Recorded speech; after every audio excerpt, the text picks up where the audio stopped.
Friends.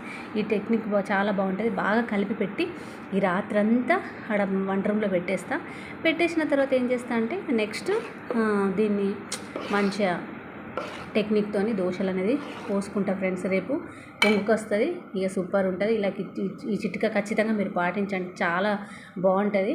ఇక మిక్సీలల్లో బియ్యం బట్టి మినపప్పు బట్టి మిక్సీలు అంతా పాడు చేసుకోకుండా ఇది మీకు చిట్కా మీకు చెప్పాను. ఇందులో కొన్ని మెంతులు కూడా వేయండి ఫ్రెండ్స్. నేను ఈసారి మెంతులు లేవు కాబట్టి మెంతులు వేయలేదు. ఓకే ఫ్రెండ్స్, ఈ వీడియో అనేది కొంతమందికి ఉపయోగపడుతున్న ఉద్దేశంతో వీడియో చేస్తున్నాను. చివరి వరకు చూడండి, నెగ్లెక్ట్ చేయడానికి కొంతమందికి షేర్ చేయండి. దీన్ని బాగా కలిపేస్తాను ఫ్రెండ్స్, ఇక బాగా పెట్టేస్తాను. Boy friends.